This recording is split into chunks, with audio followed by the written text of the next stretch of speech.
Oi pessoal, eu sou a Jéssica, esse é o Nas Tramas de Clio e o vídeo de hoje é sobre história e tecnologia na sala de aula.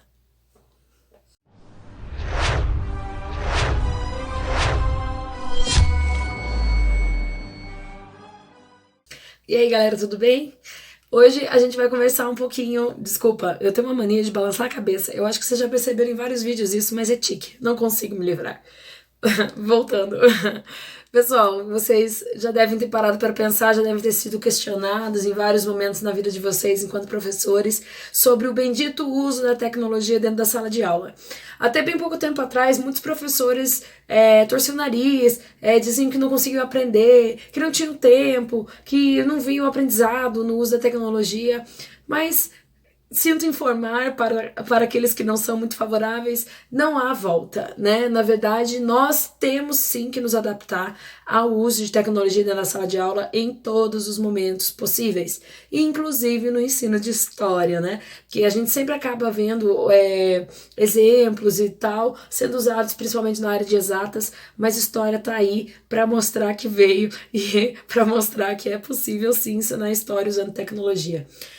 Por que eu estou dizendo isso? Os nossos alunos, eles nasceram numa geração que a internet já bombava, que os celulares se popularizavam, da mesma maneira que a gente não consegue conter a nossa vontade de olhar aquela bendita mensagem no WhatsApp, que a gente não consegue conter a nossa mania de carregar o celular na nossa mão, no nosso bolso, assim, em qualquer momento de muito fácil acesso. A gente ainda tem o certo discernimento, porque nós somos adultos. Eu gosto de lembrar isso, né? Aos meus colegas, nós somos o adulto, né? O adolescente, a criança em formação, ele não consegue ter esse discernimento. Então não adianta, amigo, não adianta. É lógico que controlar o fone de ouvido usado dentro de sala de aula, no momento de uma explicação, no momento que é necessário atenção total do aluno para o professor, isso é óbvio. Nós não estamos falando de uma questão de disciplina, uma questão de bom senso. Nós estamos falando que o aluno, ele tem muita facilidade em usar a tecnologia. Para ele, a tecnologia faz parte do dia a dia dele e não tem como escapar. Deixa eu dar um exemplo pessoal.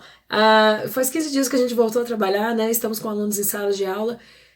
E, gente, sinceramente, quase todas as salas que eu entro de ensino fundamental, eu venho tendo alunos me convidando para seguir os seus canais no YouTube. Se não é um canal no YouTube, é um perfil no Instagram. E assim, os meus alunos têm canais no YouTube para diversas coisas, seja para ensinar a andar de skate, seja para mostrar pegadinha que eles fazem com os colegas, seja para mostrar como faz desenho de mangá japonês. Eu tenho alunos com canais no YouTube para tudo quanto é coisa. Tenho canais de alunos que ensinam a desenhar em aplicativos, inclusive o aluno está me ensinando. Então, assim, aproveita que eles sabem e aprende com eles, né? Deixa haver essa troca. Se você quer ver uma criança feliz, é ver uma criança ensinando algo para o seu professor, é muito bacana. Mas enfim, dada a nossa conversa inicial, vamos conversar um pouquinho sobre como a gente pode usar a tecnologia dentro do ensino. Outras ferramentas que eu busco usar sempre, porque eu, vindo da realidade pública, eu sempre busco pensar em coisas que eu não necessite de internet. Porque a gente sabe como é a realidade das escolas públicas, nem sempre a internet está disponível para os alunos.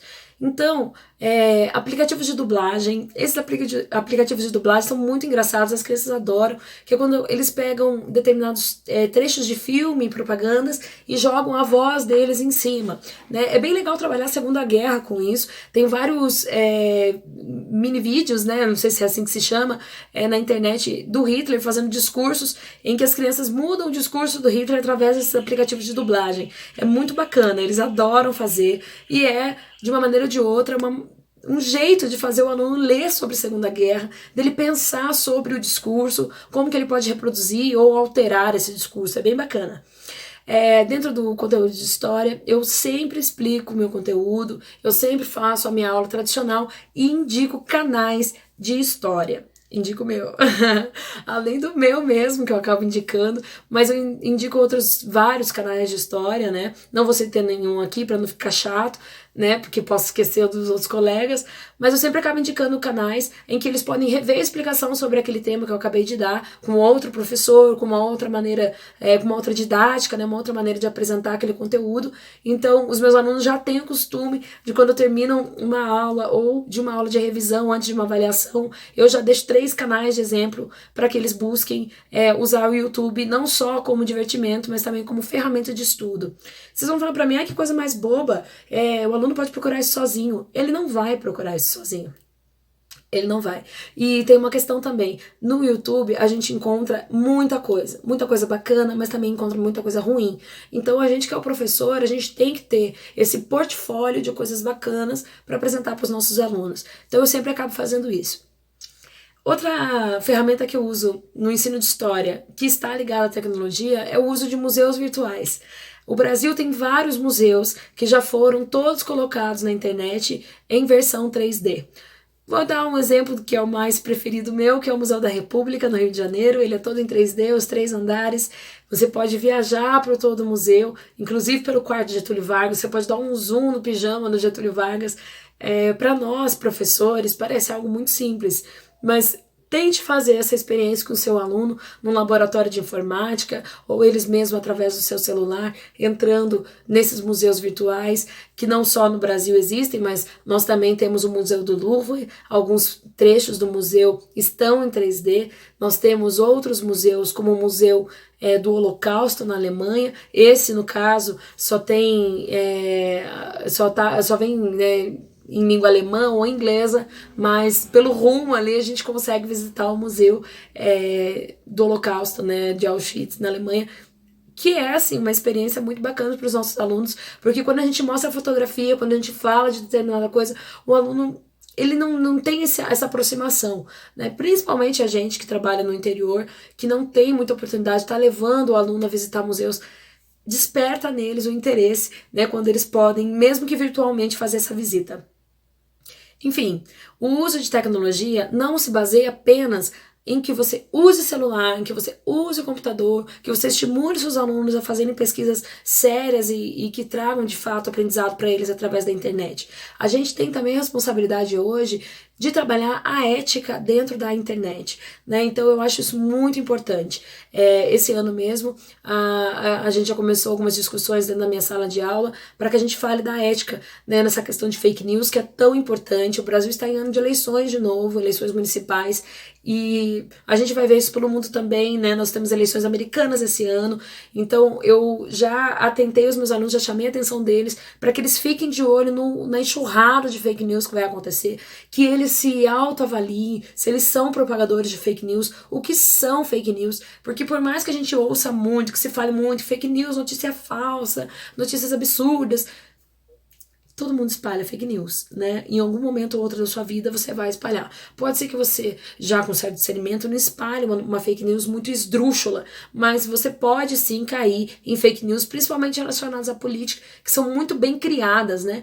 E então eu acho que é de responsabilidade do professor, hoje, educar os seus alunos para que eles saibam identificar notícias falsas, para que eles saibam que opinião é uma coisa, ataque é outra, né? Racismo, gordofobia, homofobia, entre outras coisas, propagadas na internet, através dos seus perfis de redes sociais, tudo isso é crime, tudo isso vai trazer coisas muito negativas para eles, né? É claro que não basta que o professor oriente seu aluno para que ele não publique determinadas ofensas na internet. O nosso papel é de que o nosso aluno não pense dessa forma, né? Mas vamos pensar na realidade, no e cru, vamos ser racionais. Existem pessoas desta forma, né? Existem pessoas assim, e pensando de maneira mais branda, às vezes crianças, né, que já têm acesso à rede social, que não têm os pais ali muito atentos, elas podem acabar cometendo cyberbullying, elas podem acabar propagando vídeos, fotos, né, até mesmo com a criação de memes, figurinhas, né, que vão denegrir a imagem do colega ou de um amigo de escola, e isso pode gerar muito problema. Então eu acredito que a tecnologia, ela não tem que ser usada apenas como ferramenta, mas ela tem que ser usada hoje como discussão de sala de aula. E isso serve para toda e qualquer disciplina, né? Não é papel só da história, é papel da escola.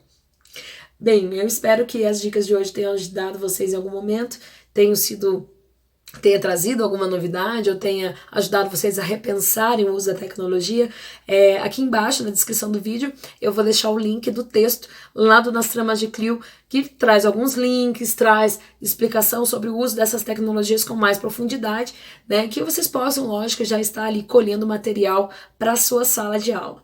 Agradeço a atenção de todos, cliquem no nosso sininho, se inscrevam no nosso canal, ajudem o Nas Tramas de Clio crescer, que a nossa intenção, como sempre, é auxiliar no trabalho do professor e trazer como que eu posso dizer? Trazer mais animação para os nossos alunos, né? Que eles gostem de estudar história, que eles gostem de estar na escola. Muito obrigada e até mais.